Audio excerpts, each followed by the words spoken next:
Hello friends, 2024 നടന്ന Kerala bank clerk എക്സാമിൻ്റെ IT and cyber ലോൻ്റെ ഭാഗത്തു നിന്നുള്ള ക്വസ്റ്റ്യൻസ് നോക്കി നോക്കാം. Question number 1. Which networking device is responsible for directing data packets between networks typically found at the gateway between a local network and the internet?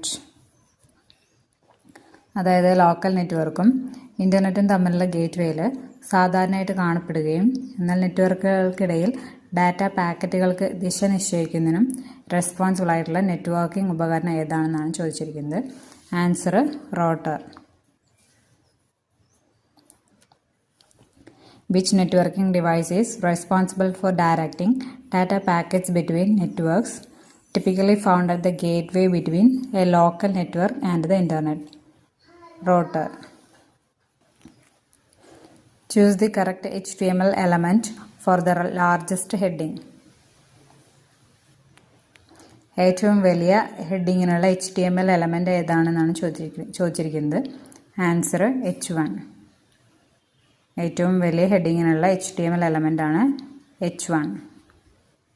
അടുത്ത question. Which application software is primarily used for email communication? Email കമ്മ്യൂണിക്കേഷന് വേണ്ടിയിട്ട് പ്രധാനമായും ഉപയോഗിക്കുന്ന application software ഏതാണെന്നാണ് ചോദിച്ചിരിക്കുന്നത്. Answer Microsoft Outlook. Which application software is primarily used for email communication? Microsoft Outlook. അടുത്ത question. Which type of network is used to connect multiple networks over large geographical areas such as countries or continents? രാജ്യങ്ങൾ അല്ലെങ്കിൽ ഭൂഖണ്ഡങ്ങൾ പോലെയുള്ള വലിയ geographical ഏരിയാസിലെ നെറ്റ്വർക്കുകൾ തമ്മിൽ connect ചെയ്യാൻ ഉപയോഗിക്കുന്ന network ഏതാണെന്നാണ് ചോദിച്ചിരിക്കുന്നത്. ആൻസർ വരുന്നത് വാൻ, വൈഡ് ഏരിയ നെറ്റ്വർക്ക്. വാൻ്റെ full form wide area network. അടുത്ത question. System software that translates high level language into machine code is called? Answer compiler. High level